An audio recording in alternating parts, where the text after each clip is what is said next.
Tristan was good.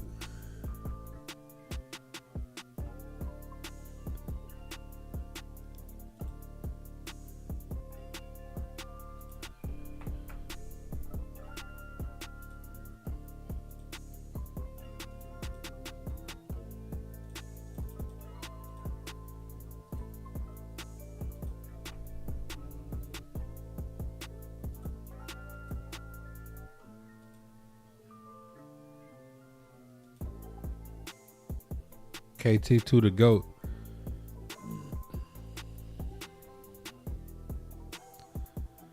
We not gonna waste no time with it. We're gonna get right into it today.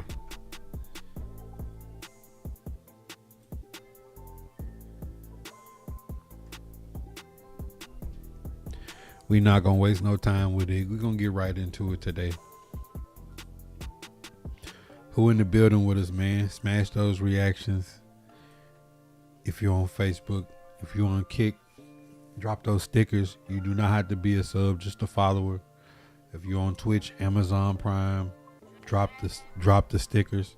You can do that free once a month. If you're on YouTube, we are now partnered and monetized. You can super chat. You can do all those things. Today, we've finally finished with going through every team in free agency. Now it's time to get back to just specifically Tennessee Titans. I thought it was a good idea to start off the last several streams and go through all the NFL's draft, free agencies. This is the quiet time. Now we waiting on people to go to jail, waiting on free agents to get signed. Mini camps is done. Titans do not pick up any of the people that they brought into camp, but I am excited about the undrafted free agents, which could be an extension of the draft. Last year, obviously Xavier Restrepo was the big name that we got undrafted free agent, which the Titans have always done really well in. Traditionally over the years is finding guys who slip through the cracks that wind up being a pretty solid contributor. Corey, what's good, my boy DB in the building? So today is a day where if y'all got any questions, I'm open to it.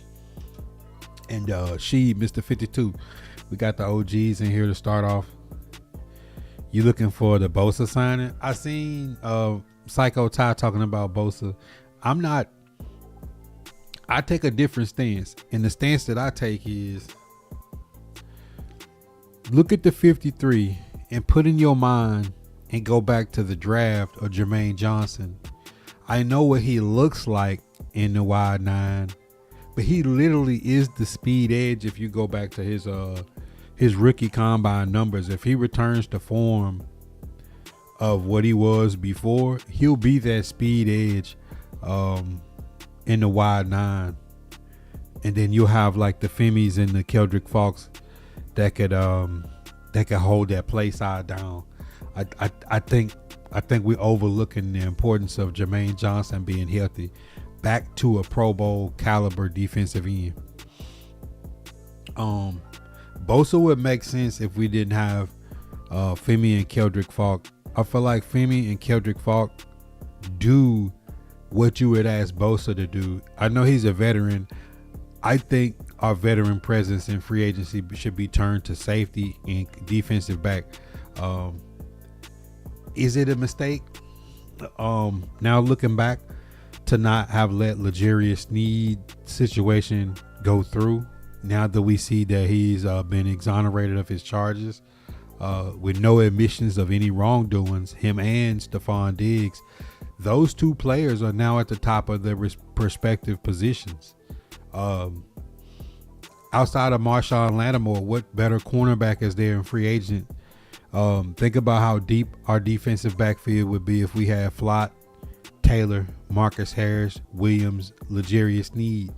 That's a whole better starting five of corners, as well as Stephon Diggs. Like, I think Stephon Diggs is better than Deebo Samuel. I think he's better than, Keenan Allen and D-Hop at this stage of their career, coming off of a Super Bowl run. So the two guys that had legal issues now no longer have legal issues and are at the top of the free agent pool.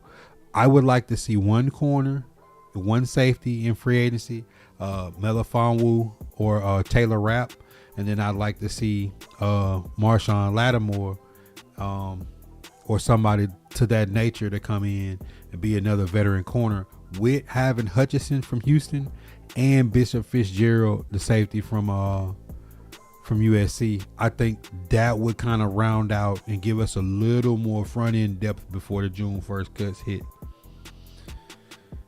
Bold prediction: Pat Coogan going to be the starting center. I've been saying that all along. I thought that when I see people talk about that position, about Lloyd Cushenberry never really played a lot. Corey Levin looked better in spots than Cushenberry even looked when he was healthy. And there was no guarantee that Cushenberry was ever going to be back to 100% and play a full season. So to me, I don't see any difference between flip-flopping Corey Levin and Lloyd Cushenberry for the last 2 years, or just saying we're going to roll with Pat Coogan and Schlotman's going to be the veteran rotational guy there, along with Carmona and Jackson Slater, who are both capable of playing center. Defense is going to be scarier than people think. Just think about how good the defense has been the beginning of the season, the last few years. It's just the offense is averaging 16 points a game pretty much for the last 4 years. If a team gets to 17, the Titans lose. Defense gets tired in the second half, gives up a special teams play or some penalties or something, and we get beat. So you take a flyer on Diggs. I mean, I think Diggs is going to go to a team that's already a more preset contender, like the Chiefs, like the Rams. I wouldn't see him coming to a rebuilding team. I could see him on the Giants, though, because, you know, I think Diggs would step into the Giants and be opposite of neighbors instantly. I think for the Titans, cornerback and safety is where I would spend my free agent dollars immediately. But it's the more and more you look at it, the more and more I know they wanted to go with a new set of guys with a new culture. I think L'Jarius Sneed would have been perfect to play in the nickel for the Titans this coming season. I think Marcus Harris is going to do just fine, but the position that we were in last season, 17 to 18 different defensive backs. And the funny part is, like, I can remember their names. I could go down the list of it. Most people can't. That, you know, you have people challenging saying they don't want guys, but you definitely don't want to be trying to sign cornerbacks mid-season. That would leave you with like the Trey Averys of the world getting dunked on. You know, so it's like we're not calling guys to come off their jobs and play in the NFL.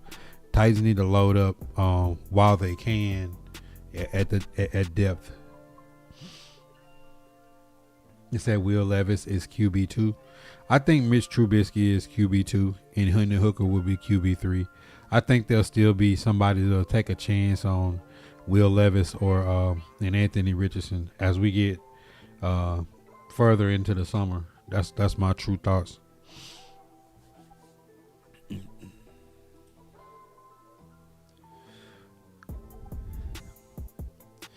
All right, so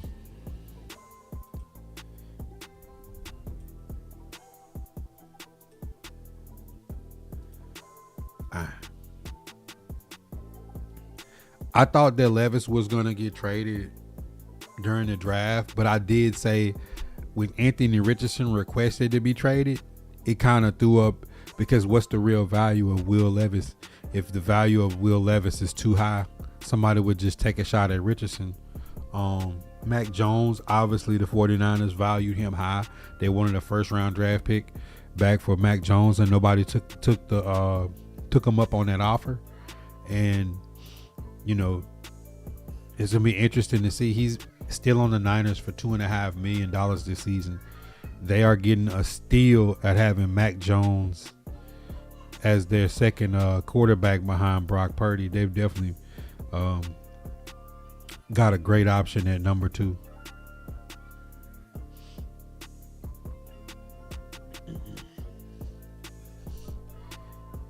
and then we'll get in kind of to the topic. But your questions come first. If y'all got any questions, this is kind of like a mailbag day. So anything y'all got, I'm open for it. Look at this picture. I don't think people realize how big and monstrous that Keldrick Faulk actually is. My bold prediction for this offseason is that everybody that they drafted makes the 53. I told y'all that Jaren Kanak, just like Khalil Mullins, has that built-in special teams aspects to him. I would love to see Pat Coogan win the starting job. I think that Keldrick Faulk will be similar to Michael Williams on the Niners, minus the injury, hopefully, that people get to see flashes of him. And I think with him and Femi, I think they take the pressure off each other. Two guys that was drafted high, that have very, very athletic, high upsides if they pan out. That guys that you could kind of rotate those two guys and let them share snaps, and they can kind of learn from each other in that same position while also keeping them fresh, because Keldrick Faulk and Femi in a two-man stunt game on third down with John Franklin Myers or Jeff Simmons would be kind of nasty, with White Cotton there to teach them and get them together. You look at Anthony Hill, what some people think is the best pick we had in the draft. I fully believe, and I'm going to go on record saying this, my comp for Carnell Tate is Jay Jettis. When you go back and look at it, people talk about when Jay Jettis and Jamar Chase came out, that one had 1,700, one had 1,500. They had 1 billion touchdowns. But go look at Jeremiah Smith and Carnell Tate, who the quarterback is in the offense, in the competition of the games that they had. Joe Burrow, ungodly numbers his final season at LSU, 60 touchdowns. He had over 2,000 more passing yards than Julian Sayin. We're talking about a guy throwing for 5,600 yards and 60 touchdowns. Probably the greatest quarterback season ever in college football when you just talk about true statistics. Inflate the 2,000 more yards that Joe Burrow threw over Julian Sayin. That would trickle to Carnell Tate will have crazy numbers if he was in a system where he needed to get the football like that to win. Most of the Ohio State games are blowouts, and he's a guy that caught touchdowns in the big games. So I think my comp for Carnell Tate is always like a Jay Jettis or Tay Adams. I think he's going to be a dog. I think he's going to be exceed expectations of what people actually think he can do. The same way with Keldrick Faulk. And Nick Singleton, I think, is going to become a weapon. The inconsistencies of the running backs that we've had. If you want to go back to Dion with Henry, or all the running backs that we've had to try to pair up from in the last 5 to 6 years to try to be a good complementary back. Tajay Spears had all the talent in the world. Darrington Evans had crazy talent, could never stay healthy. I think Nick Singleton is going to be the other guy that winds up being dynamic for the Tennessee Titans. And when you mix that in with Jaren Kanak, who I think is going to be a utility player that's going to give us that same explosion that Chig gave us, because Chig is not an every down tight end because he's not a great inline blocker.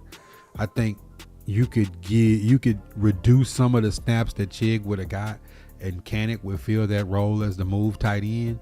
And then when you go into your bigger sets with Bellinger and Gunnar Helm getting more targets, I think there'll be a great safety blanket this season for Cam Ward. Interested to see what happens with Carmona. He's like a hit or miss guy. He's got all the athletic talent that if we've been rotating guys in the interior line for the last few years, who's to say that this system of saying we're gonna let the guys fight it out and let somebody win the job with a better offense and a better offensive coordinator with a more targeted scheme. I like to see this group of rookies grow into some of the cornerstones, like the guys last year, like Chimere Dike, Cam Ward, Alec Iomana, Gunnar Helm. I want to see all these young guys be the guys of the future for the Tennessee Titans. It said flu season. He said Carnell Tate's hands. I mean, dude's hands is like a web. It's literally like a web. Hill Jr. will be linebacker 2 over Barton by week 4. I mean, I ain't gonna lie. I like him. I like to see him win it out the gate. I mean, truly, Cody Barton is a good team locker room guy.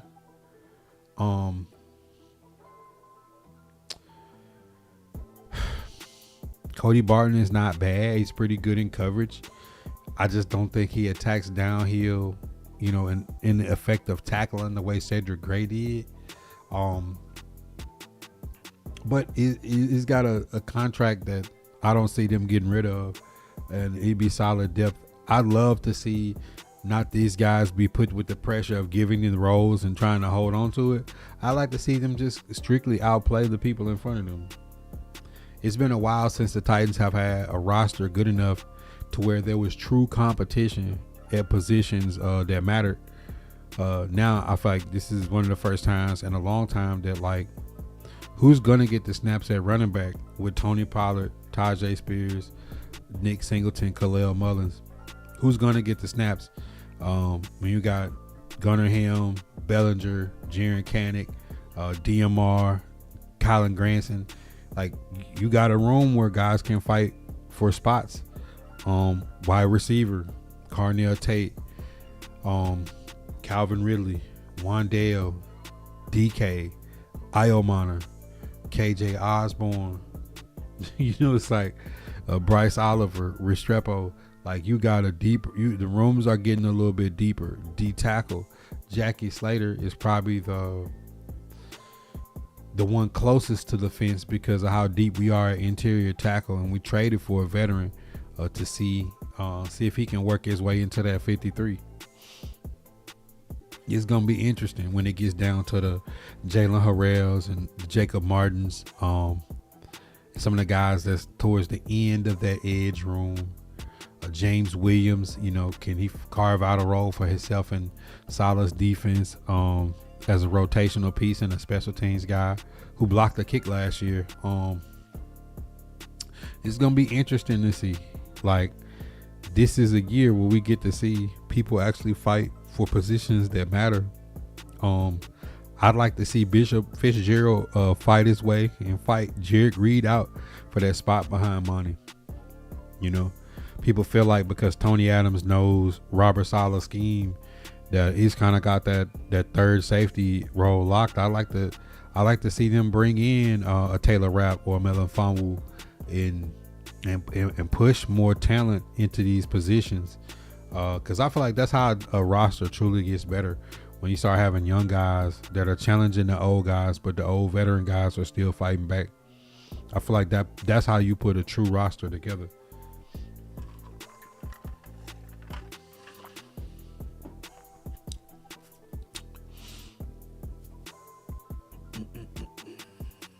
Because, whether we want to admit it or not, Cody Barton led the team in interceptions. And in the secondary, Xavier Woods had 2. Roger McCreary had 1. We ended the season with nobody on the roster in the secondary who have intercepted a pass. That is a big deal when linebackers and linemen are getting more interceptions than the defensive backs. One, it just means they're not consistently enough in position to make a play on the ball. Which that's a sad thing. That's a sad thing if we didn't consistently have safeties and corners in position with the season that Big Jeff had, that nobody was ever around to try to intercept the pass. Like, can y'all think of a game in the season where a Tennessee Titan defensive back like jumped the route and just dropped one? I can't even think of a situation where anybody jumped the route and even got their hands on the football. And then this is going back to what I was saying about Cardinal Tate's numbers. Joe Burrow had 5,671 passing yards to Julian Saban's 36-10. 60 touchdowns, 6 picks to 32 and 8. They both had 77% completion percentage. Joe Burrow had 368 rushing yards. Saban had minus 44. Total 65 touchdowns for Burrow and 32 for Julian Saban. So I feel like when you put that much more volume, that's why I say Carnell Tate, his comp to me is more of a Jay Jettis. Jay Jettis doesn't strike me as the guy that's like spinning, juking, making people miss. He's the guy that gets open, catches the football at the catch point, and then gets the yards after catch by always being an available open target. Body type, size, people weren't looking for Jay Jettis like that because to me, even Jamar Chase, they just smoothly run routes and catch the football. It's not the Tyreek Hill gonna outrun you. It's not the guy that's gonna be juking, the Zay Flowers, the run after catch ability. Is literally get open, catch the football, contest the catch at the catch point. You could give him the ball. You could give him 10, 15 targets a game, and you're gonna have a high percentage of completion. TJ, what's popping? Then on top of that, man, we went crazy. We went crazy this off season. Between the draft and free agency, I thought this is back-to-back years where the Tennessee Titans put together a good roster as you're gonna see. But let me show y'all what I mean. And the doors is open, man. If y'all got any questions, man, shoot the questions through. But check this out though.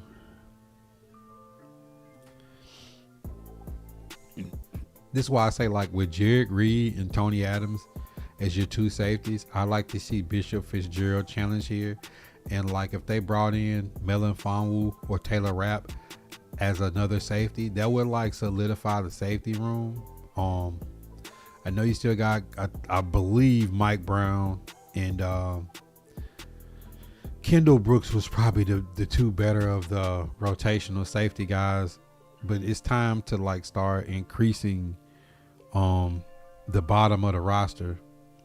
And like I said, with Michael Robinson being more of a special teams guy who really couldn't even find snaps even last year, when you're talking about going from cutting Cheeto, trading Jarvis, L'Jarius Sneed goes down, Armar Davis, Kairi Long, Baker Jr., Womack, Sanusi Kane, Eric Hallett, Kendall Brooks, Jared Reed, like Quandre Diggs, Xavier Woods. Like, we're way down the barrel at defensive back and corner. I just don't want to be in that position again. I think your first four and Taylor, Flott, Harris, Williams is good. I would have loved to have still had Sneed here, seeing now that he's beating his case.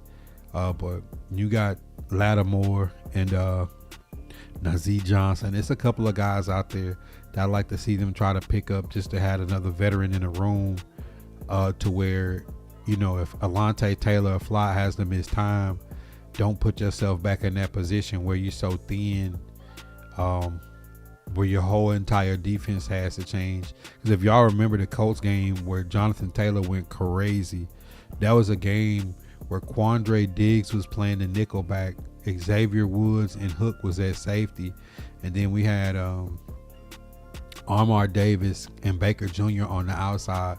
Like, things was all bad at that time, and Jonathan Taylor had like 3 touchdowns, 200 and some yard all purpose. It was just ugly, and the game was over with fast.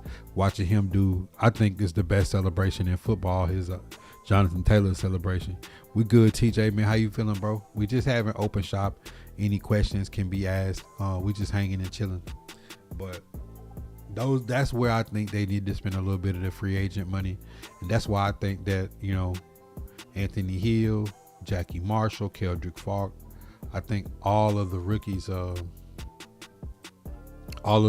drafted this year will make it. Carmona, Pat Coogan, Jaren Kanak, Nick Singleton, Carnell Tate. I truly believe that we'll have a full class of all 8 guys will make the 53. But it's definitely going to be interesting, because I'd like to see maybe Miller, if we're looking at this screen, can Emil can push, not Miller, but Emil Wagner can push for this right tackle with Crenshaw Dixon. The Ty Montgomery starting to feel like it was a pipe dream, something that probably won't happen. But, you know, looking at some of the guys on defense, when you talk about Hutchinson from Houston should be able to get there, and Bishop Fitzgerald should be able to get there. There would definitely be upgrades to have some young promise and talent that they can develop, as well as the guys that they brought in. Been straight work, been stressing me out though. Listen, man, I can only give you what I use. Try to wake up before everybody else, ground yourself spiritually, and then just try to let the battles fight as they may, because the devil been working today. I ain't gonna cap to you. That's the only thing we can do, is try to be grounded when hell comes our way. But if you got something stressing you out, trying to get in your way, you must be on the right path. That's what I say.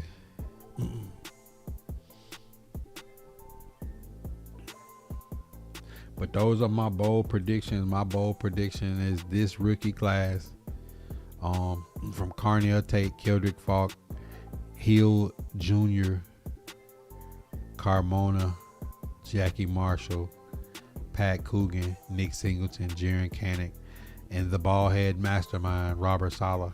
I think we'll have a full class that makes the roster. Joe Blacko was popping.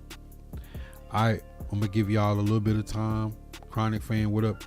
Anybody got anything, questions y'all want to ask, let me know. I know I've been on the other divisions and haven't just gave specific time to the Titans. But if y'all got any questions, man, shoot.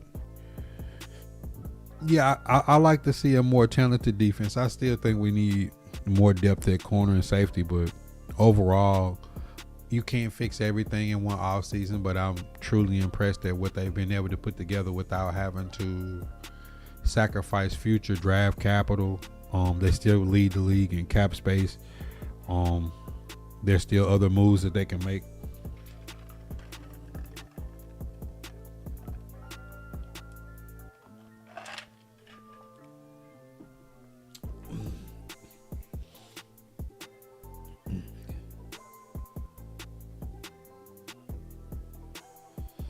I'm more excited to see, can this offense be an offense that can score more than 16 points a game? Like, I would love to see this offense get into the 20s and score. I think with this defense, if this team can score 20, 25 points a game, I think we got a chance to win some football games. But in the past, everything had to go right with the talent level that we had. You know, a team that like maxes out at 16 and a half, 17 points. When you need your defense and special teams to play perfect, penalties perfect, and you're just not capable of scoring points, I think then it would make sense for all the people that doubt the moves they made offensively this offseason, is that when you have a team that can't get past 16 for 4 years, at some point, you got to start investing into that offense. By one, getting a coach like Dabo. Two, last year drafting Cam Ward, DK, A.L. Bonner, and Helm. And now this year, like, continuing to invest in that offense with Carnell Tate, Nick Singleton, Pat Coogan, Carmona, Jaron Canick. Now we could potentially have weapons across the board at every level, from tight end to the running back room to the receiver room. Now, obviously, the biggest question is can they get this offensive line to gel and protect the open holes up for the running backs that are now have more explosion, and for the receivers that now have Tennessee Titans was the worst team in the league at getting separation last year. So, maybe this is a team this year that has guys that can get open and run after the catch, because your number one receiver can't be, a move tight end like Chig. You need a receiver to be 1,000-yard guy. And we got, in my opinion, between Tate, Wandale, and Ridley, you got three guys that could go for 1,000. Tony Pollard's went for 1,000 the last 4 years, mixing in with Tajay Spears and Nick Singleton, and then having Khalil Mullins for short yardage. We now got guys that should be able to get the ball in the hole. Yeah, Wandale and Tate are huge, and then we still got time. I still think that we should go after Najee Harris. A lot of people disagree, but I think you got to give yourself as many options as possible. Yeah, the 17 points a game thing, and it's really 16 and a half. You got to think, going all the way back to like 2021-22 was like the Titans have only scored 30 points 4 times in 4 years. That's just not winning football. It's just not winning football. You got to be like, I don't care how good the defense is. At some point, the offense has got to make it easy. Even if they're not scoring, like last year, Titans got outgained on the ground almost every week until the Browns game. So you talk about going 75% of the season without having more rushing yards than your opponent with a rookie quarterback, means you're not flipping the field, you're not getting first downs, which means receivers are not getting targets, running backs are not getting touches, and the defense is just getting tired until the dam breaks. And you just go back and look at the first game, J.C. Latham gets hurt. You got the lead. You backed up on the goal line. You're on your own 7.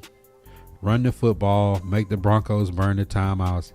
If you get a first down, you can go to 2-minute mode. If you don't, you punt it. They got no timeouts. But you run a screen pass. There's no receiver on the screen pass. Cam Ward takes a sack and's got to dirt the ball. Stop the clock. You punt it. They get a good return. L'Jarius Sneed is on a snap count because he's fresh. And we didn't even know. None of us knew if L'Jarius Sneed would be able to play last season when the season started. Nobody knew that information. And then he's out there on the snap count, and you take him off the field before half, and then here's Sutton down the sideline dunking before half on a backup cornerback. And you go from having a lead and potentially a 2-score lead or to being down on the road in Denver with a rookie quarterback, and now your starting right tackle is out for the next 5 or 6 weeks until the Raiders game. Then you bring J.C. Latham back against Max Crosby with solo blocking on the road. It just didn't make sense. All of what they did last year, the defense had the lead in the Rams game, had the Texans shut down until second and 30 literally, when Nico Collins gets behind L'Jarius Sneed. Defense held them in the first part of the season until the dam broke, where you just need the offense to be able to put something on the board, even if it's a field goal, even if it's flipping the field and Tommy Townsend punting and getting the team inside their own 10 or own 20 and making them really work. You got arguably, let's just say one of the best return men in the league, a Pro Bowl return man, flipping the field and getting him to return the ball around midfield is dangerous.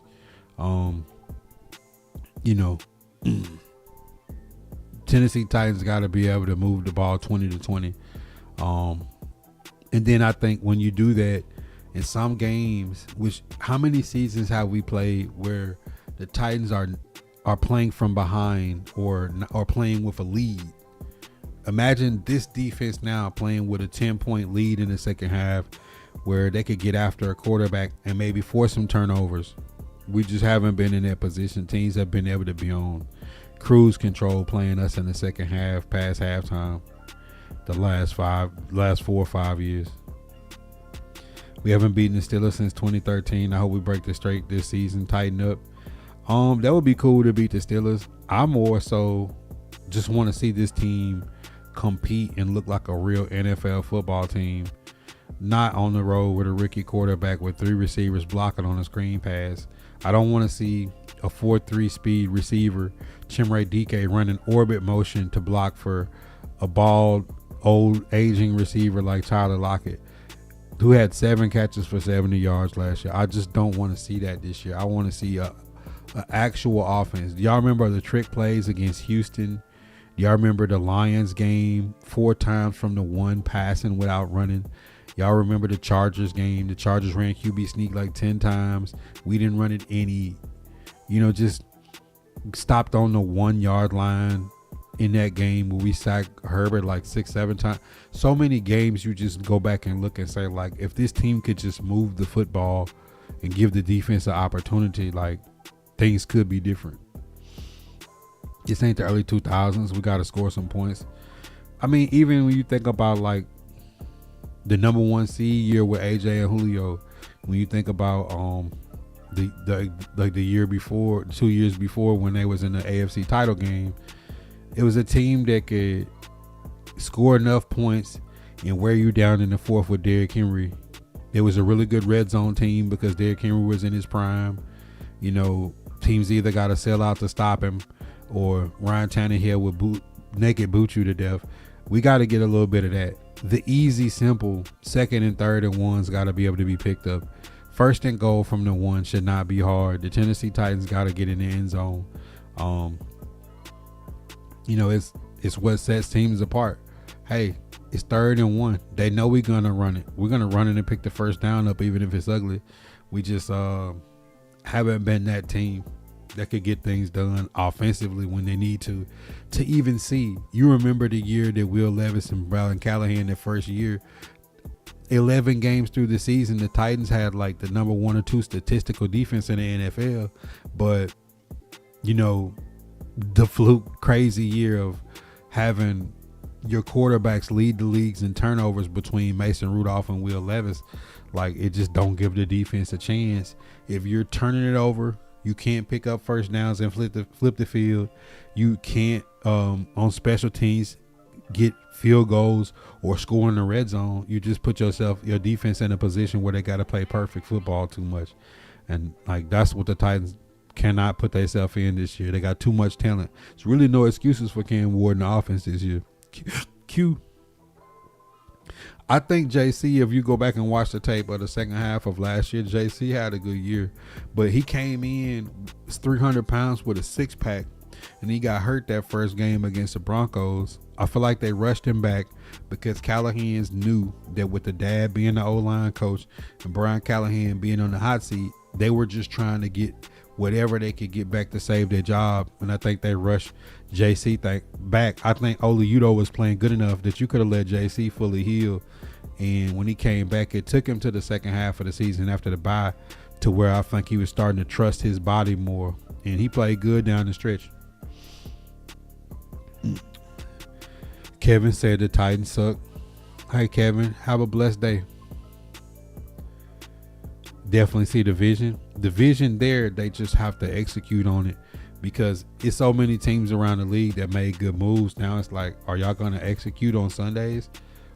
It ain't the coaches no more. You got Saleh, Daboll, White Cotton, Gus Bradley. Like, you got the coaching staff. The front office is drafting good, bringing in good players. The talent level is there. You got new jerseys. You get a new uniform. Like, at some point, players got to go out there on the field and make plays. Impulse, what's popping? He said all about the Jets. Hey, man, Kevin, I actually did a video of AFC East. You should go check it out. It's on my YouTube. You don't have to say the Titans suck. to say that the Jets are good. If the Jets were really good, you would have just came and said, hey, how about those Jets? You wouldn't come in and say the Titans suck. We're not even in the same division. You should be worried about the Patriots, who are better than y'all, the Bills, who are better than y'all. And if you don't watch out, the Dolphins may rebuild faster than y'all, even though they got $100 million in contract money paid out to players that are not even on their roster. Don't let the fighting Malik Willises be better than your Jets this season, because Aaron Glenn will get fired and y'all be waiting again to next year. The marathon continues. Oh, for sure. Hope everything been good with you and the fam. Man, your boy is tired. Been doing the thrifting. We did every division in the NFL on YouTube, and now we back. Just kind of an open shop talk today, answering any questions y'all got in the chat. Excited for the schedule dropping in a few weeks. Yeah, I'd like to get to a game this year. I really would. Like the last one before the new stadium. New stadium price is going to be outrageous. Beer probably going to be $50. Is it all about the Jets? They trash too. I don't know what the Jets going to be. You know, I like the Jets draft picks. I mean, they have 55 first rounders this year and next year. But I mean, when people come in and like, oh, the Titans suck, but my team sucks worse. It's like, bro, like, what are we doing? What are we doing here? Content fan, that's the life for sure. When does the schedule come out? In a couple of weeks. It should drop. Last year we had we started off with the Broncos on the road, the Rams, Texans, and Colts. Our first four, like, why? When you go back and think about, like, for Cam Ward's first 4 games on the road at Denver, the Rams, Texans, who I think have the best defense in the AFC, and then the Colts. And we know how the Colts started last year, 8-1 up until the injury bug hit them. But, bro, like, we for sure did not have it easy the first 4 games. Hopefully the Titans get an easier schedule. Last year the Cowboys, I think, had the easiest schedule just about, and it didn't help them any. So schedule gonna be what it's gonna be. At the end of the day, Texans, Colts, Jaguars is who we got to worry about in that order, and let the chips fall. I just want to see the Titans be a better team and compete. I don't want to see 16 points a game for a whole season again. I don't think I can stomach it. Ward is gonna have a big year too. Caleb and Mahomes had a big year too. Yeah, I mean, he's not gonna have games where Van Jefferson, Mason Kinsey, and James Prochet are the three receivers running routes. You know what I'm saying? Like, I think Cam is gonna be the first guy since Warren Moon to throw for 4,000 yards. I'm not gonna say it's gonna happen this year, but I think in his rookie contract, I think Cam Ward is gonna hit that 4K mark.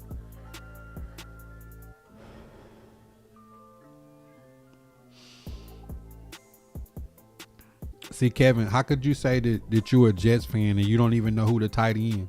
He's the most athletic tight end in the draft. His name is Kenyon Sadiq.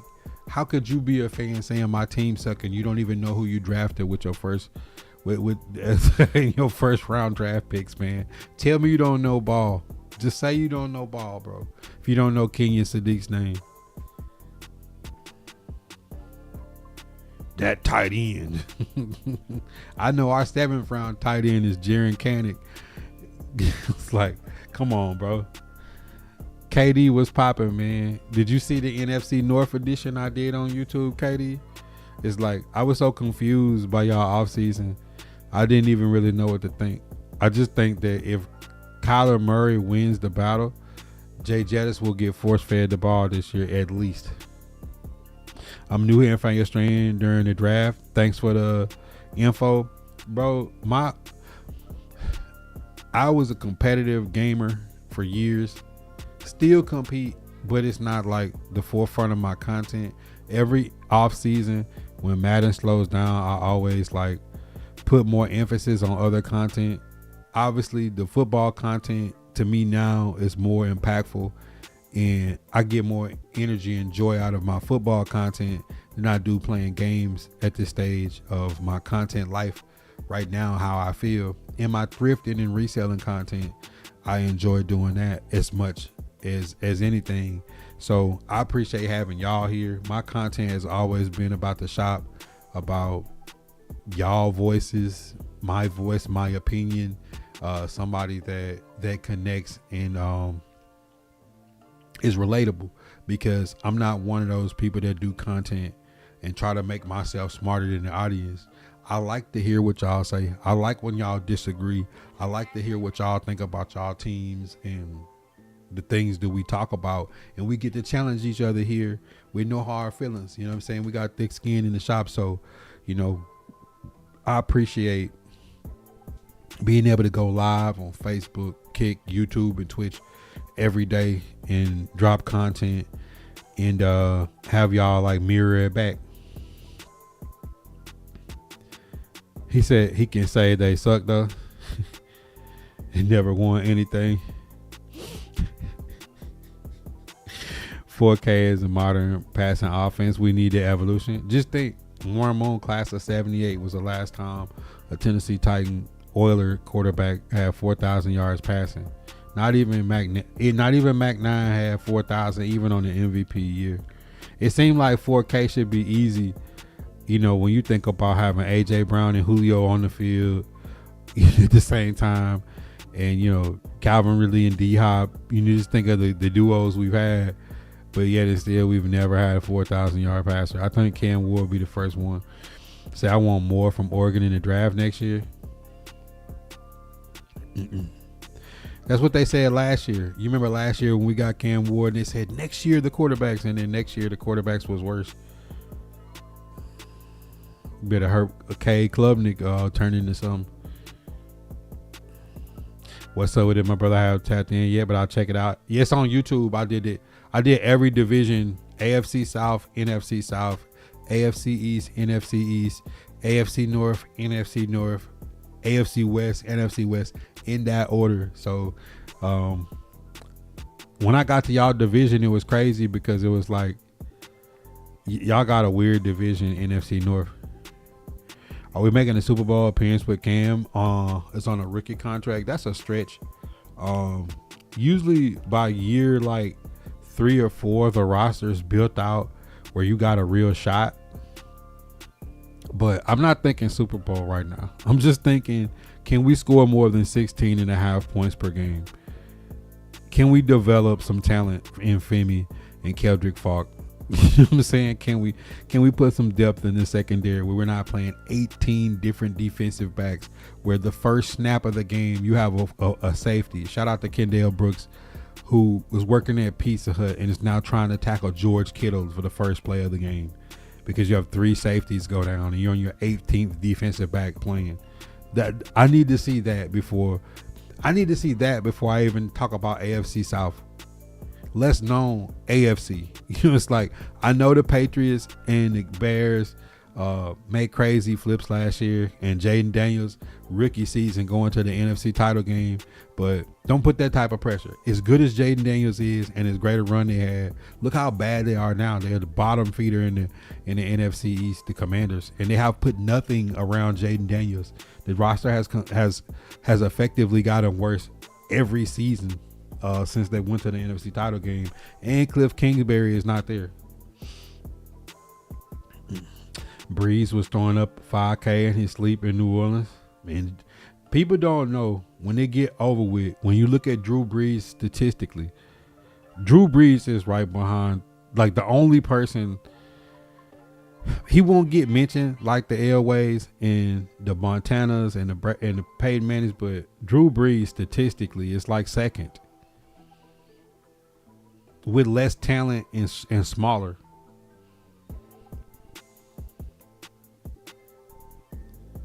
See, I be trying to follow, but you don't rock with the NFL no more. That's respect. Oh, for sure, Katie. I agree, the offseason was weird, but I'm gonna try to be positive and have a faith in O'Connell. See, when you watch the video, you're gonna see I'm conflicted with y'all. I like O'Connell. I like Flores. I told you that y'all was gonna get Kyler Murray, but it's like I've never seen a team that just seems like they're making no attempt to increase their roster, and then trading Grenard and getting a granola bar back was crazy. Because y'all got fleeced by the Eagles for Grenard.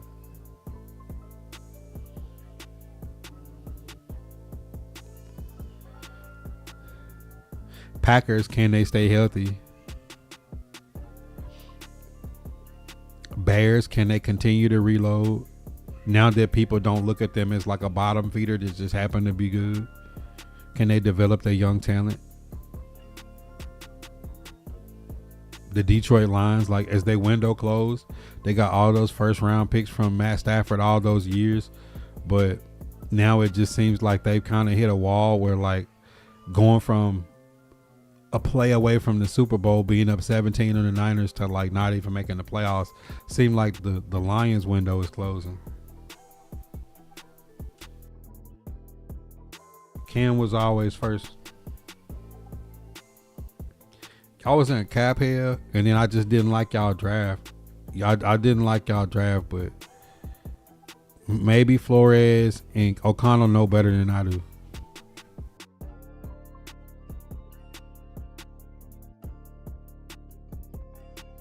As well as he should be, stat man. O'Connell, all right, that guy should. They should bring back the pendulum swinging with the bastard executioner with the mask on the hood, or like the gallows. They need to bring back like public gladiator style execution for dude. That brother came in and said, "Go Jets, Titans suck." The irony, yeah, Cam. I didn't even get excited. I just kind of mirrored it back. But when you got a fan that don't even know the name of the first round draft pick, I'm definitely not interested in going back and forth. But hey, that just means bruh's like low key kind of a fan. He said, "Can I follow in without like the NFL?" Yeah, I mean, we talk about a bunch of different stuff. This is an open shop, so like whatever y'all want to talk about today, I'm game for it. I did like my last 10 videos was like, in the last 2 weeks, I think I put like 16, 17 NFL videos out. I was pumping like 2 a day out, but I was just trying to get through the post draft, because it's like the last time that we'll get fresh content before everything about the NFL will be people going to jail, domestic violence and shit. Cam, I told him have a blessed day. It ain't my fault that I know the Jets roster better than his. So that's the thing. People come after me like they're normal content creators that follow a team. I know about most teams. I'm not a Titan homer. If the Titans do something stupid, like Titans had 3-14 record in back-to-back seasons, like how am I gonna say the Titans don't suck?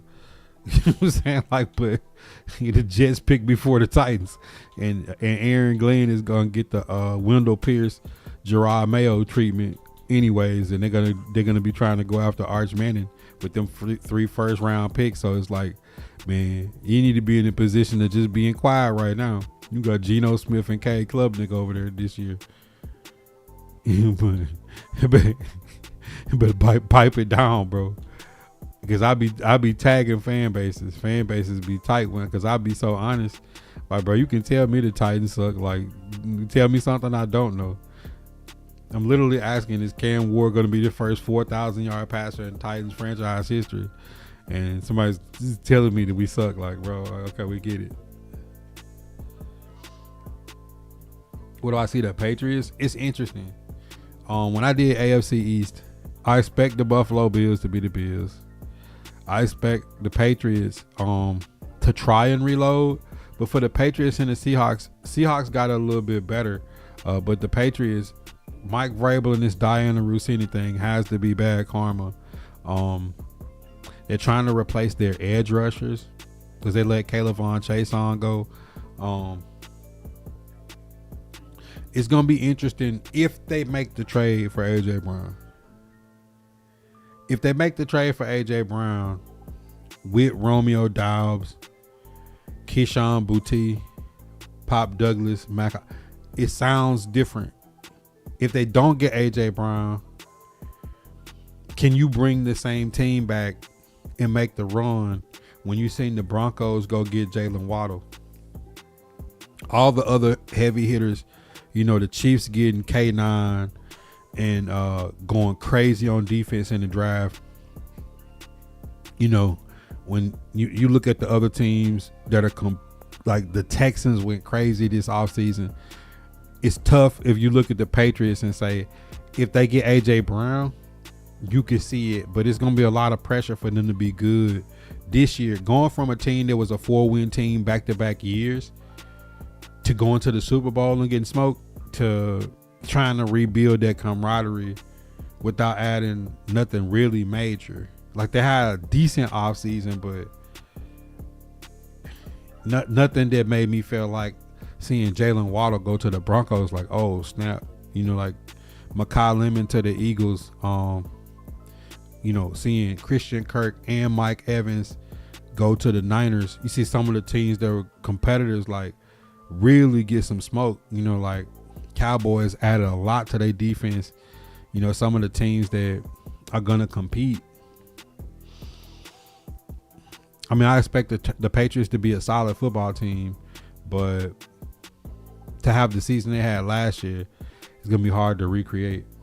Remember how the Vikings was with Sam Darnold and Danny Dimes? To be in a team that was like around 500. I don't expect that far of a fall, but like, it's going to be hard to say they're going to be a team that, you know, wins, you know, 14, 15 games or something like that. Let me teach you how to vibe. Definitely a playoff team, though. Unless Mike Vrabel and his Rossini thing, which I don't think is getting enough media clicks, is the only thing that could go off the rails. I didn't love the draft at all, but I know Flores like scheme guys. It looked like y'all went in the trenches, but when I seen Theo Jackson as your starting safety, brother, y'all gotta get some more depth. Your starting safety can't be nobody the Titans cut at safety. 2 times. What up, Nevin?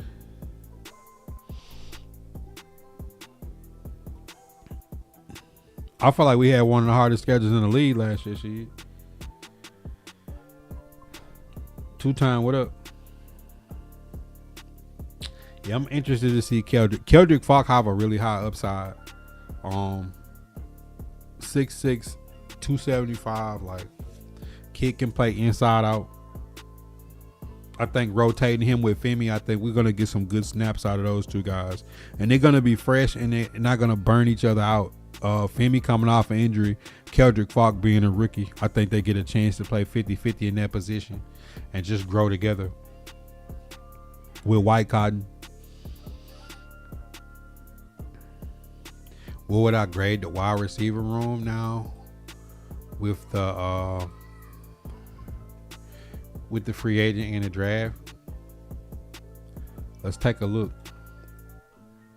Carnell Tate, Calvin Ridley, Wan'Dale Robinson, Chimere Dike, Io Manor, KJ Osborne, Bryce Oliver, Restrepo. I think that's as deep as a wide receiver room. I can't think of a year in recent memory that we had that much depth at receiver. One, because you restructure Ridley, you get him back way for half price. He's a 1,000-yard receiver when healthy. He's a hard worker and a really good route runner. I think the pressure of being the number 1 kind of held him back. I think now that he can truly play in his role as a true solid 2, opposite of Carnell Tate, with a guy like Wan'Dale, these guys have all played slot. Carnell, Wan'Dale, and Ridley. You could really interchange them and send any of them in motion, along with having DK, who should be a guy that outside of special teams should get like 3 to 5 touches a game or like call plays. And then having Iomana, who's been working hard this offseason, a true outside guy.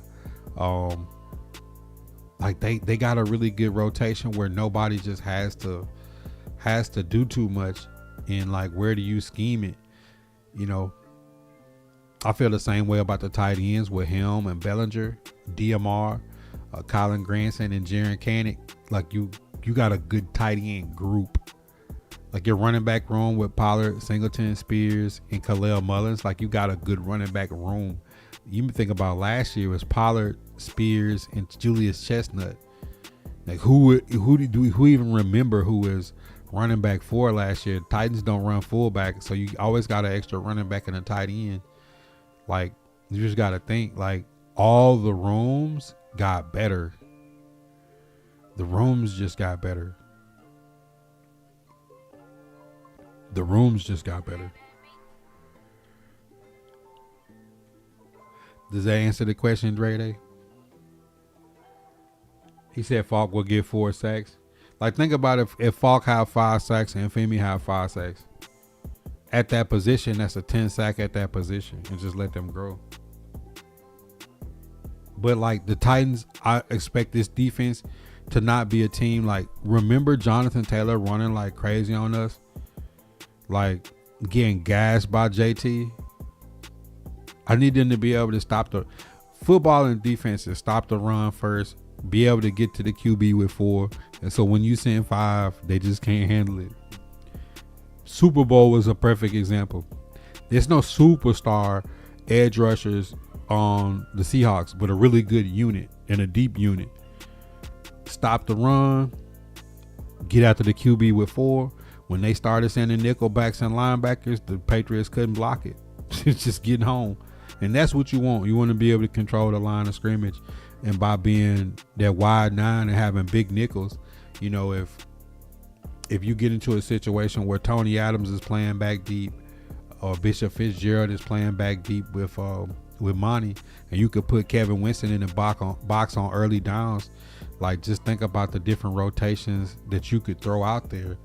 Like, you could confuse an offense by saying, I'm going to put Jeffrey Simmons or Franklin Myers on the edge and then bring in Keldrick Falk, you know what I'm saying? Like, and put him at tackle and run a 2-man game on both sides with Cedric Gray and Anthony Hill at linebacker hovering close to the line of scrimmage with Winston Jr. up, pressed up. Like, you know, that could be smothering for an offense. Emmett Ward was able to do that for the Seahawks and like have a safety at the line of scrimmage with Ernest Jones and the guys they had up front is just like a way to pressure and confuse.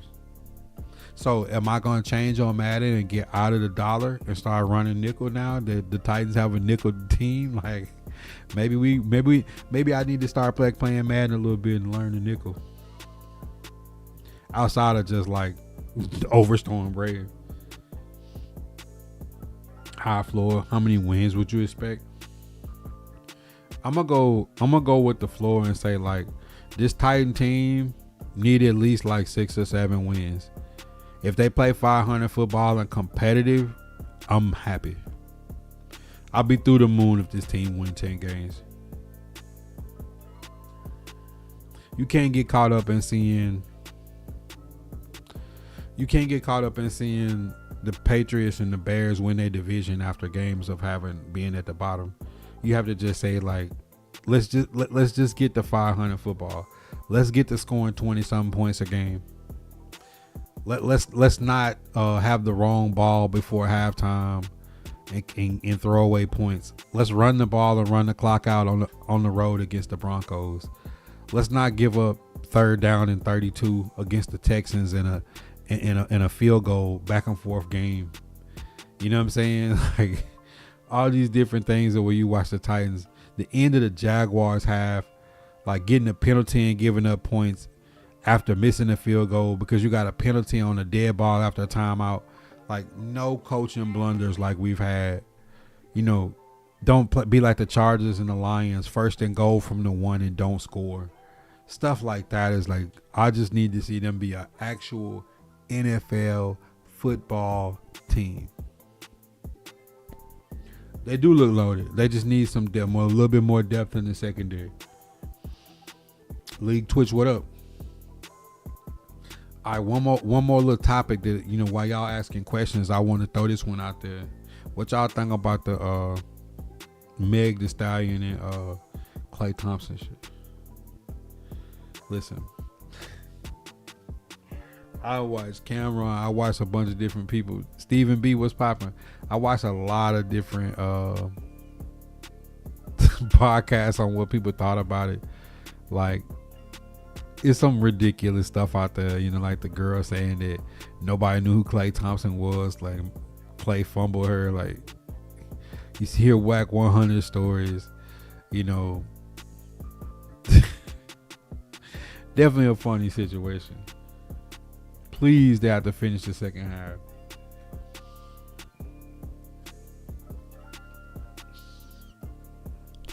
Bro, it was like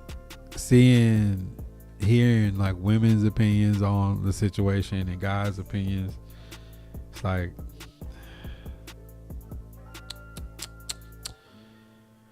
enjoying watching from Orange Beach, man. Enjoy the beach, man. I know we having storm here around here right now, but enjoy the beach, enjoy the weather. The beach is not crowded right now. You can get some good food down there, get some sun. The water's so peaceful, man. Hey, Michael B, get up if you get a chance and wake up before everybody and go just stand out there and soak it up before everybody wake up. Oh man, it's so peaceful. He got his piece and slid. I think for women it's hard to understand. For me, it's really easy to understand. It's not like an all men or dog situation. It's more like when you hear about somebody that you kind of crushed on and hear that she a real thotty out there and you get your shot at her. I think the big part is like, as a man, honestly, if you ain't gotta cheat. You could just cut her off and let her look crazy if that's what she gonna do. But the moment how bad can you fumble a $500 million athlete who was born a millionaire? His dad was a Laker and another former first round pick in Michael Thompson. How could you have somebody that big of a star when you've been out here with street niggas and ask him for almost $1 million allowance a month? Like, you got a chance to date somebody who worth $500 million or more. Why on earth would you be wanting an allowance when you got your own money? It's just crazy. Think how delusional a person could be to get somebody who worth the world and then ask for an allowance. It's like, even if he thought you could change and thought you was different, the better judgment in the back of his head is like, and then the women is like, oh, he fumbled Meg. Like, bro, like, you know how many girls that Klay Thompson deal with that look better than Meg? Like, I know you might be hyped because Meg might be, and she never was like my type anyways, but it's just like watching it saying like, it's a way to handle stuff that, like, the way she handled public situations, it's like, I'm always gonna look at her like the boy who cried wolf, but in her case, the girl who cried wolf, when she lied about sleeping with Tory. I don't care about the Tory case. Like, I think that Tory didn't do it, and I think that the girls was having a fight and they was all drunk and on drugs, but that's how crime works. If something happens at your house, in your car, and it's your gun, you're responsible ultimately, and he's paying for it. You know what I'm saying? Literally with his life. And I don't hold none of that over Meg. I do hold the fact that she lied about being in a sexual relationship with Tory, and she had a significant other at the time, who found out the hardest way. It's like, what's good for the goose is good for the gander. Like, nobody's slamming Meg that she did that, so you can't slam. It happens. Like, the way you get something is the way you lose it.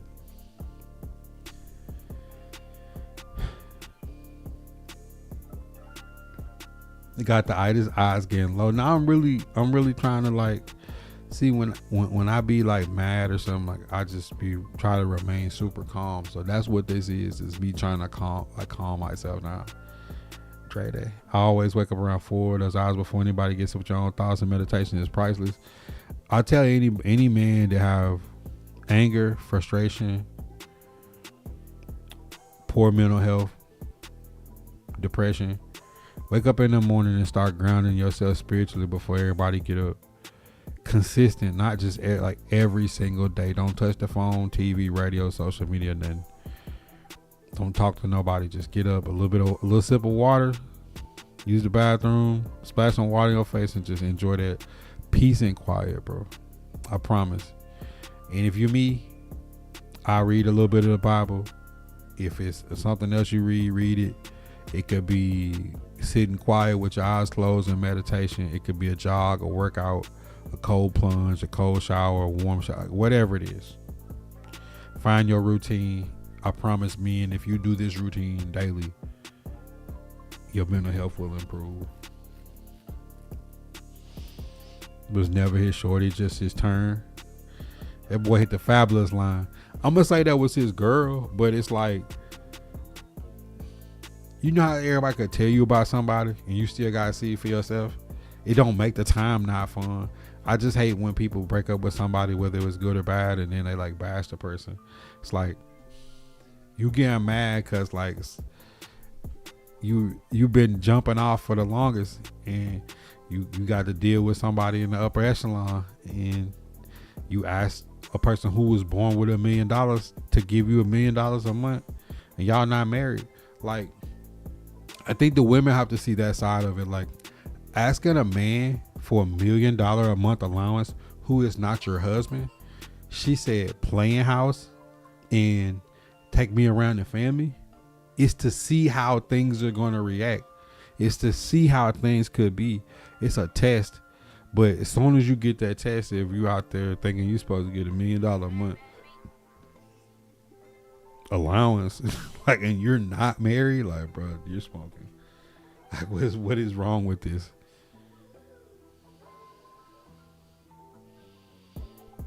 For sure, TJ. It's helped me, so that's why I give it to people. I ain't inviting nobody to no church that I ain't going to. I ain't asking nobody to do something I'm not doing.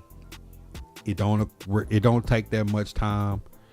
It's just a short piece of your day that you can get that'll give you so much later in the day that, like, and what it'll start having you do to getting up earlier than everybody else. You start making more use of your time in the mornings too. That's something the old people do. That you gotta watch old people. Old people been living longer and have more life experience and understand, like, you could get a lot missing in the day. That I wake up before everybody now. It's like I get so much done before like 9-10 o'clock that, like, sometimes I have a complete day before 10 o'clock. Wreck was popping.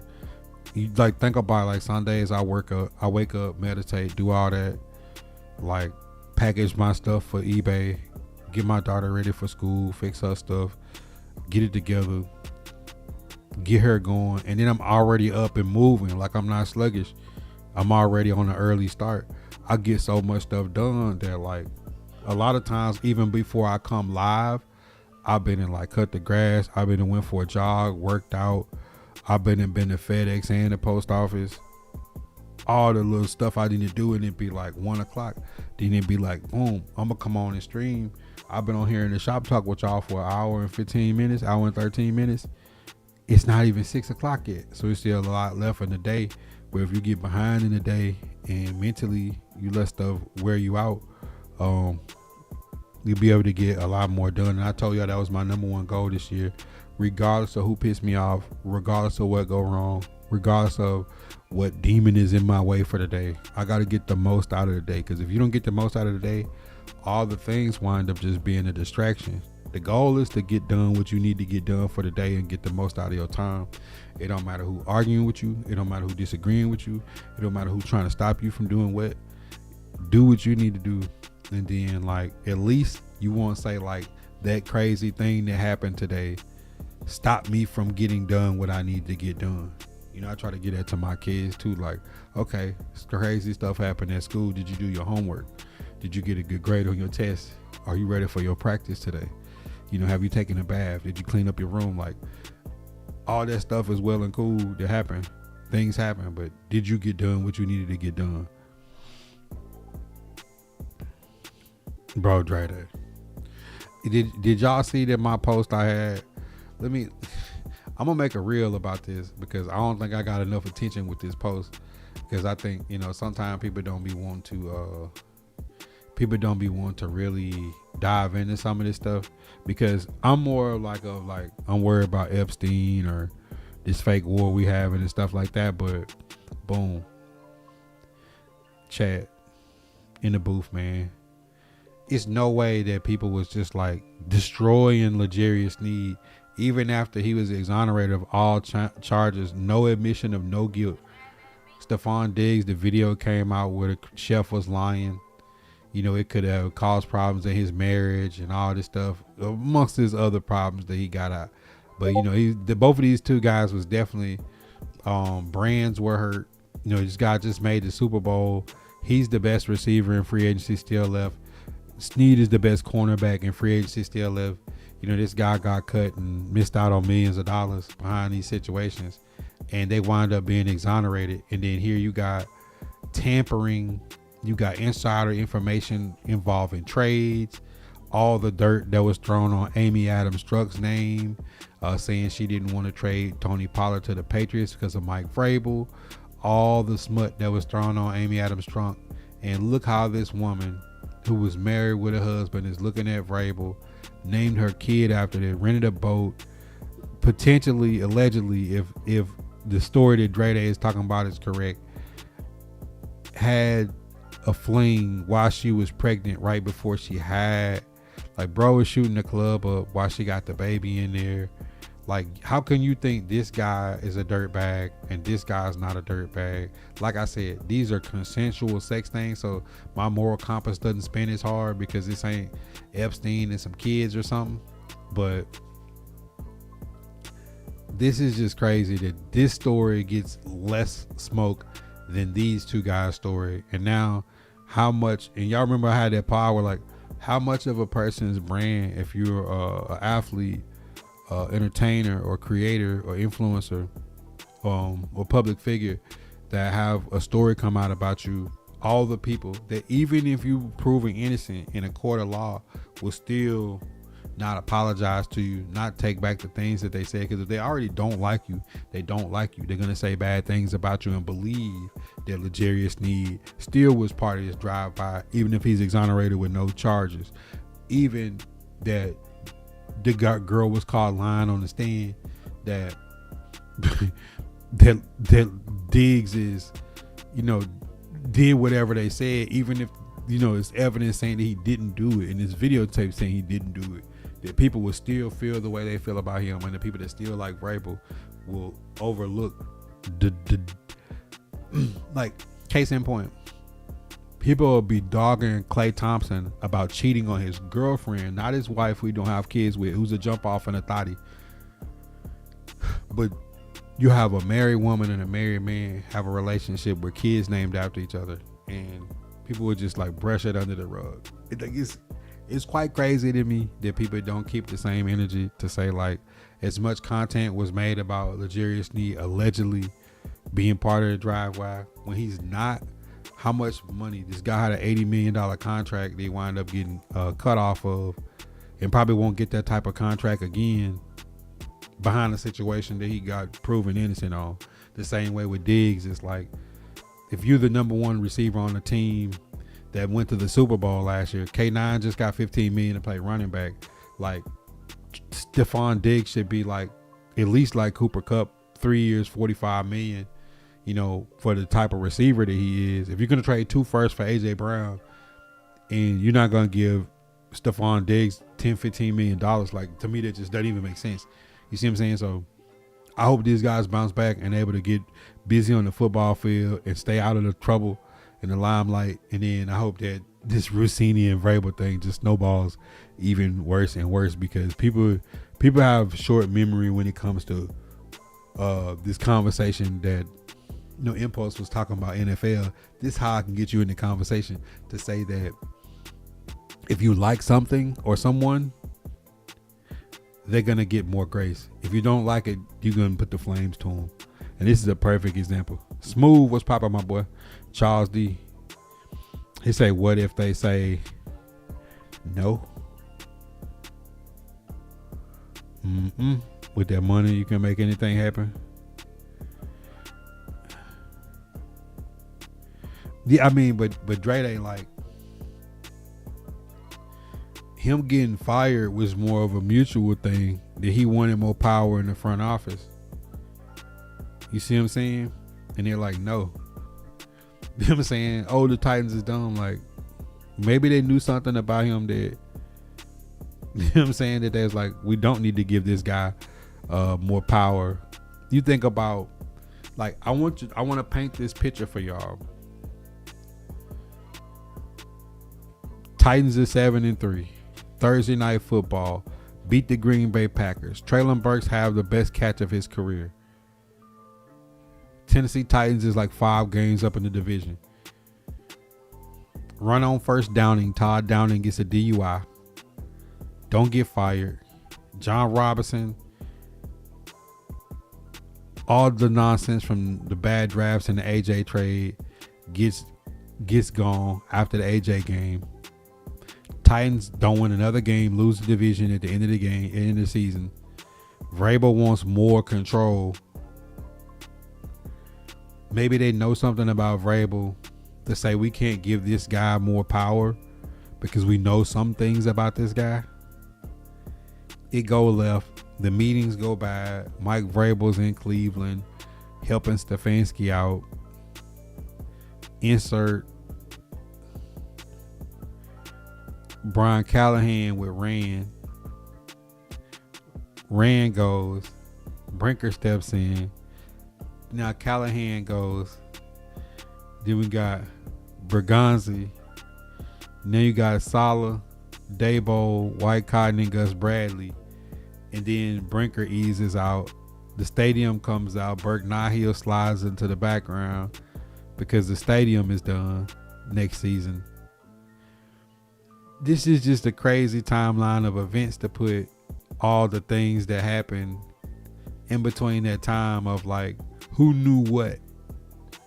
Titans is an odd spot because you got Reggie McKenzie, you got Burke Nihil, Brinker, Bergonzi, and Dave Ziegler. You have 5 GMs effectively in the building and a coach that was trying to be the GM, and then it just was a lot. You know what I'm saying? Like the timeline of the Titans in the last 4 or 5 years is just ridiculous. When you think about like the botched surgery on Taylor Lewan to the alleged drive-by that now exonerated from L'Jarius Sneed. It's just craziness in Nashville. Can we get like I think we finally got to a point where like the coast is clear and like everything is put behind us. Diggs definitely messed with the chef, though, no doubt. I mean, but it's Diggs, bro. He's got pink cocaine on the boat in the preseason and went to the Super Bowl. So obviously, like in the hood where you got the crackhead, it's like the functioning crackhead that can fix your car and run electrical wiring in your house and do botany. And it's fire on the grill. Like that's what Diggs is. Anybody can be on the boat with their wife with thotties and pink cocaine and still make the Super Bowl. Like I'm not doubting Stephon Diggs. He's just him.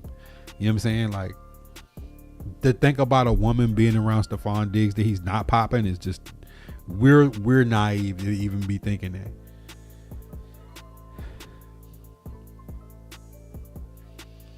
He said with that money you can make anything happen. How you feel about WWE on ESPN breaking K? Who is K? I honestly don't know much about WWE at all. I know Speed is in approaching legendary status on all the stuff he did. I seen Uso on Cameron's It Is What It Is. That was funny. Like I think the WWE is like from my perspective, WWE is like the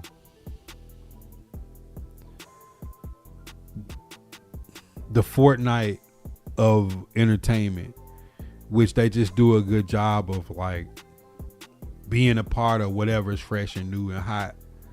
They do a good job of that, like Fortnite. That's what I see about WWE.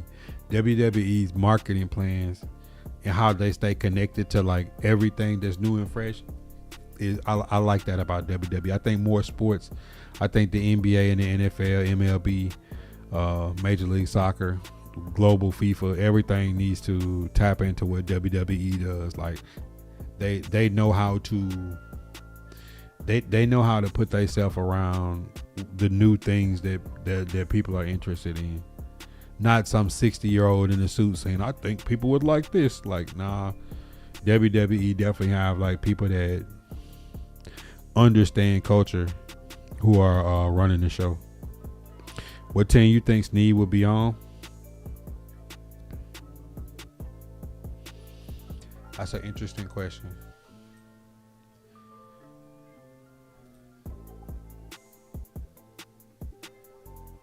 We went through all the divisions. There's some teams that are more desperate than others.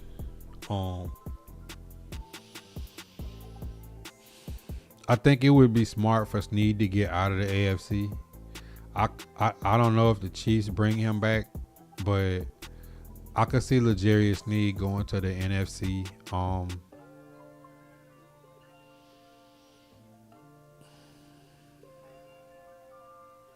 Detroit Lions. Detroit Lions would not be a bad fit. And reason why I say that is when you look at their defense, Brian Branch, Joseph, and Terrion Arnold all got hurt to end the year last year. A team like that, or the Commanders, or somebody would be a team in the NFC that I can see L'Jarius Snead making a move to. Vikings, like a team like that, you know. And I think he's gonna be better suited to come into it.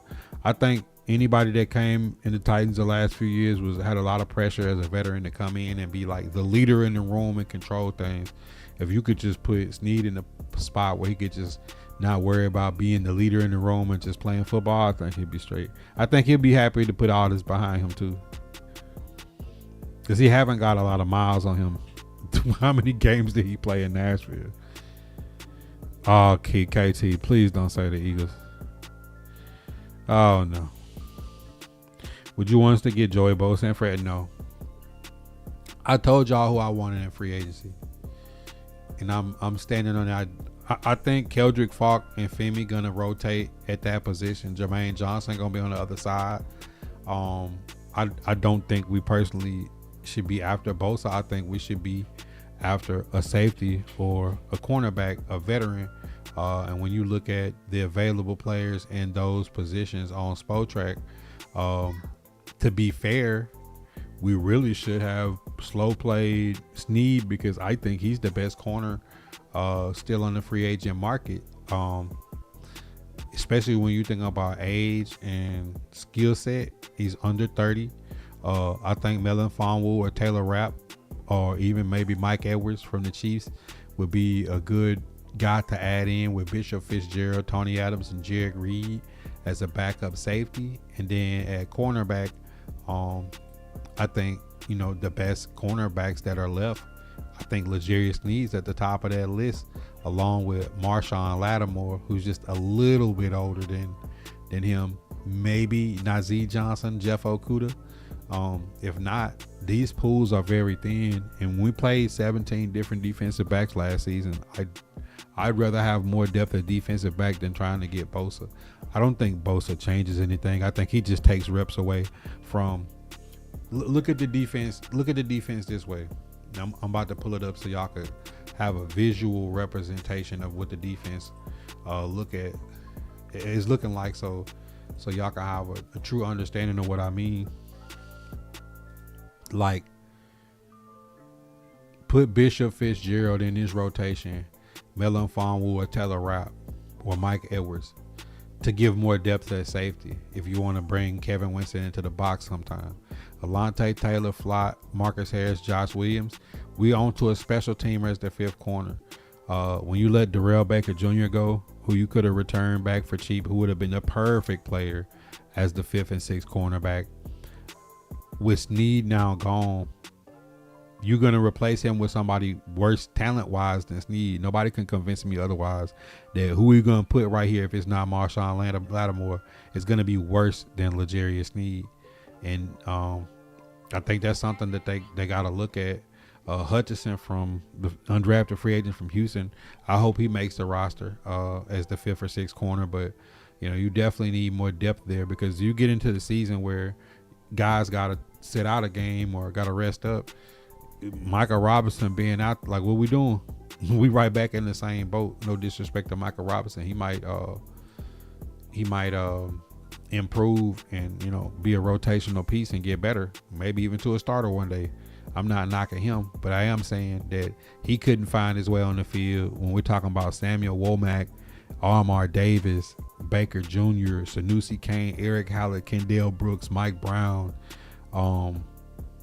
We going down Key Drain, Callaghan. We getting down there, and he can't. Kamon Hall, he can't get on the field. So it just says like we need a little bit more. I'd rather have more depth there and say, you know what, Keldrick, Falk, and Femi, y'all rotate this spot. We got Jermaine Johnson with Jalen Harrell, Martin that's gonna rotate this outside edge. You got Hill, Barton, Cedric Gray, James Williams. A huge depth at interior tackle. I just think the defense is deep enough that I'm not really concerned about Bosa. I want Keldrick, Falk, and Femi to get more reps and let them just split time with each other so they can stay fresh and heal up and be ready. Because Keldrick Falk ain't gonna be able to play a 17-game season without getting tired. And Femi coming off an injury, you don't want to push him too hard and re-injure himself. So letting these two guys rotate would be good rather than thinking about Bosa. I would rather spend my time on bringing in Lattimore or another corner, veteran corner, or having Melon Fonwu or Taylor Rapp or Edwards as another rotational safety than spending on Bosa. Just my personal thoughts, though. He didn't want to be here. Says who, though?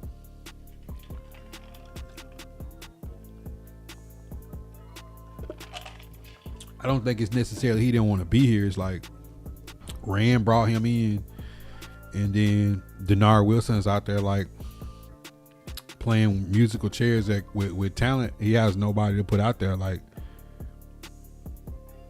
you know what I'm saying? Like, you got a different guy in a different position every week.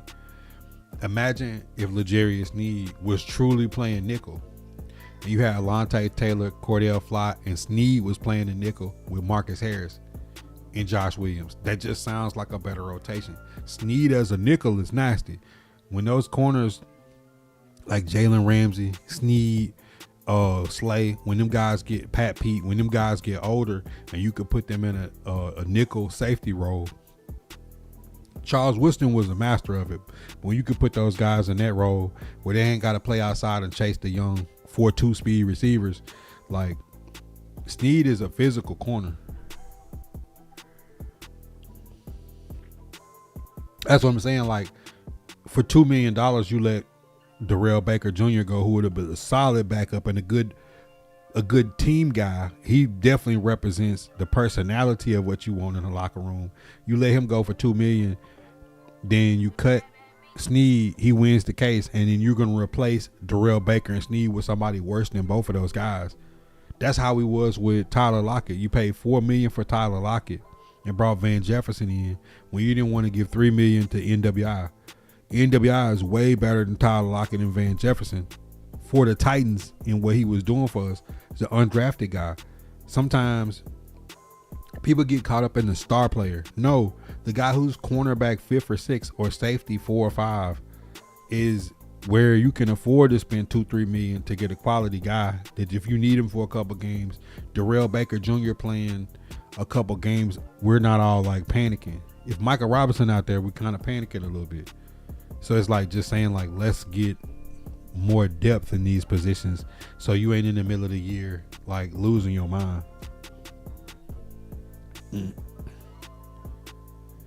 I don't think he wanted to. I don't think it's necessarily he didn't want to be. Nobody wants to be on a losing team, but it's like people is blaming Sneed when you look up and be like, man, he got Quandre Diggs and Xavier Woods back there. But to be honest, even now, if we don't pick up Melon Fonwu or Taylor Rapp or Edwards and Bishop Fitzgerald don't work out, I'm not convinced that Tony Adams and Jared Reed is better than Xavier Woods was. And we would have only been paying Xavier Woods like $2 or $3 million this season as a veteran backup who led the team in interceptions from defensive back position. That's all I'm saying is like, sometimes I think they jumped the gun where you was like, your quality depth guy without you having nothing to replace him, you may have moved on a little too soon. When it comes to Xavier Woods, L'Jarius Sneed, and Terrell Baker Jr. He said Keydran Callaghan gonna be a beast at corner this way. I hope he is, bro. I hope he is. I'm not no troll. That's why I say, like, these are grown men who are more athletic than I ever would be. Michael Robinson, Keydran Callaghan, all those guys. I named Armar Davis. You know what I'm saying? But I'm saying, like, the floor of the Titans roster has to get better. You can't have 18 different defensive backs play this year. And the thing about it is, like, NWI is like $3 million. You gave Tyler Lockett $4 million for 7 catches for 70 yards. Man, it's 2 times. Chill, bro. Chill. Oh, Trey Avery was barbecue chicken. He was barbecue chicken. But to be fair, why is Trey Avery guarding Michael Pittman Jr. on the goal line in overtime? That's a front office thing. There's no reason for Trey Avery to be on Michael Pittman Jr. on the last play of the game in overtime. I just always had a feeling that we had good depth rotational guys that they let go, and when they try to replace them, it's always somebody worse. So I'm saying, like, letting Snead go prematurely, Terrell Baker Jr., NWI, it's a few people the last few years I'm like, I think we got back worse trying to replace them. Xavier Woods might be the same thing. We might have Tony Adams and Jared Reed. Hopefully Bishop Fitzgerald, like, pans out and makes a 53. Because if not, you can be like, did our backup safeties get worse than last year? And rapid 20-minute streams. But see, that was for a reason. I wanted to chop that content up and just put it out, and it could just rock out all summer. Lockett went to a worse 10, right? So you wind up spending like $6 million on Van Jefferson. Van Jefferson was a solid pro though. But Van Jefferson and Lockett, you paid $6 million when you could have paid $3 million. And NWI would have did what both of them could have did. And you would have just had Restrepo playing instead of Mason Kinsey. You know, sometimes I just think of stuff like that. Like, the people that fight me on wanting to have Najee Harris be a rotational running back for $2.5 million is crazy. Dude had 1,000 yards the first 4 seasons of his career. He played 15 snaps last year and got hurt. Like, he's younger. He's like 2 years younger than Tony Pollard. He played with Dabo, Alabama. And I'm like, we all know Spears not going to make it through a whole season. I hope he do, because I love Spears. Tony Pollard's on his last year. They've been running him on the dirt. He only got $2 million guaranteed in a $9 million contract. Last year, our third running back was Julius Chestnut. Nobody could even tell me who the fourth running back was. Now, you know, instead of wanting to like spend $2.5 million, why wouldn't they load up?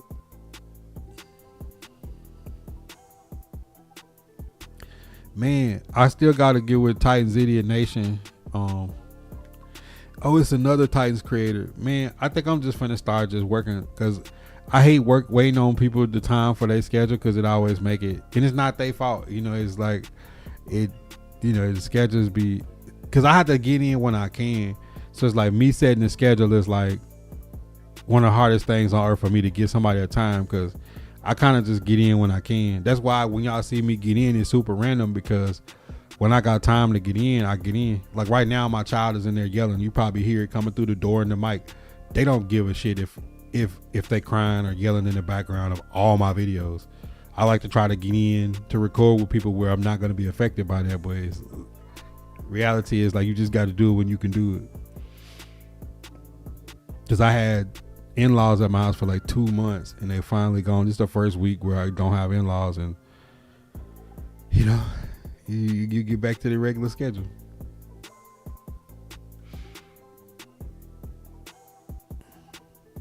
Man, bro, like, it throw your attention span off. You be like mid topic, and then somebody like right outside the door. Like, if my youngest is kind of wild, nobody can even contain her. I can't contain her like at times. So I ain't tripping. It's just I know better. Like I know, like, bro, if she get to doing too much, like sometimes you can't do nothing. There's nothing you could do about it.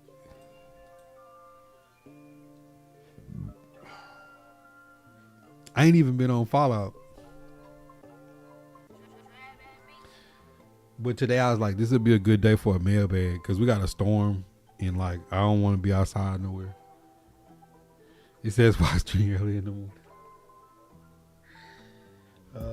That's smart though.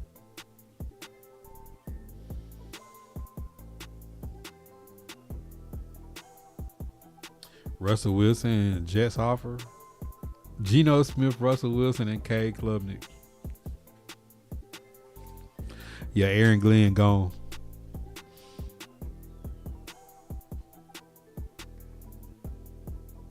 You said 2 days, man. Gotta be a team player sometime. I know how to be. Everybody ain't good at being a team player.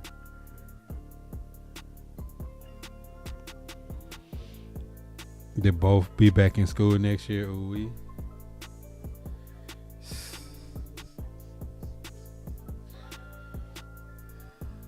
Been a lot of interesting media stuff though.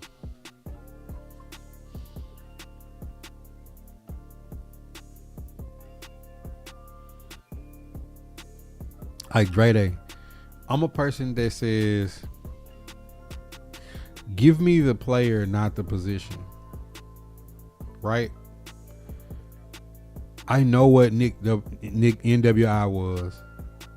I know what Darrell Baker was.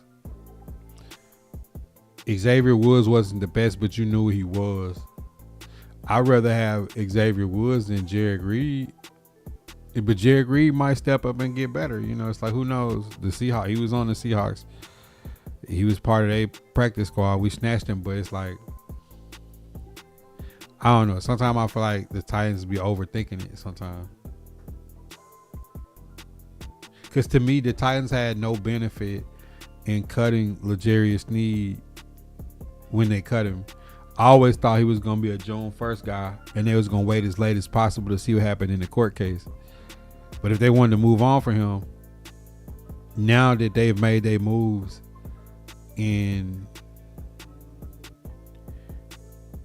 they don't have a 5th or 6th cornerback better than Sneed or Baker Jr., it's just like, you know what I'm saying? Like we're going to put ourselves right. We like do a whole bunch of work to get back in the same position. It makes no sense. Where the Jets fans at? Oh, you talking about Buddy? I mean, you could get the job done with Geno and Russ, but I don't see bringing Russ in if you got Geno. See, the whole smart part was the Raiders are paying for Geno, and you get Geno for a year, and then you could see what Cade Klubnik got, like the Saints did, or like the Giants did. Run Geno out there, and then at the bye week, throw Cade Klubnik. If it don't work, scrap it. Go get Arch Manning or Dante Moore or Trinidad Chambliss next year. If you're doing it this way, like, can you really get to see Cade Klubnik, Geno, or Russ? If you bring a Russ, like Russ probably starts above Geno, but like, why did you even get Geno in? And why did you draft Cade Klubnik in the 3rd? Like, that's why I had the Jets, and the Jets fans was kind of tight that I didn't have them at the top of the AFC East, because they do stuff like this. It's like they do counterproductive things. Like the Browns had 2 good drafts in a row, and then turn around and then name Deshaun Watson QB1. Like, what are you doing? Like, some of these teams is just like, I'm convinced they don't want to win.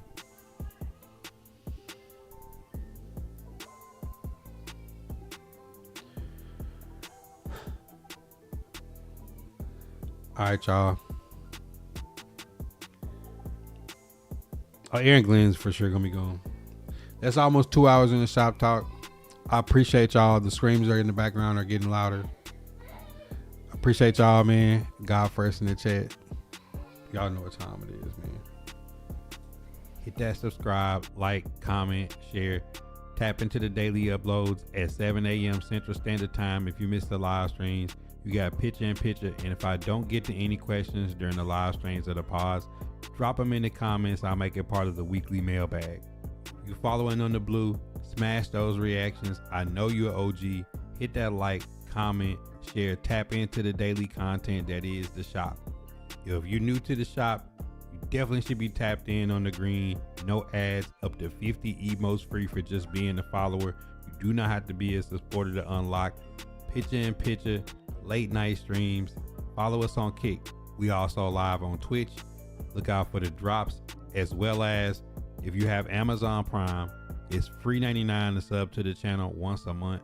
Don't let Jeff Bezos stick that money back in his pocket. If you don't use it on the shop, use it on another content creator that you like. I still call it Twitter, but follow us on X. We tweet back. If you missed the daily shop talks, make sure you tap in for the late night cap on the purple and the green. The Discord is always open. Outside of subs, donos, and cash apps, there's also another way to support the content. That's by grabbing a trucker hat, a bandana, hoodies, classic barbershop, Vibe Nation, right out of the official merch store on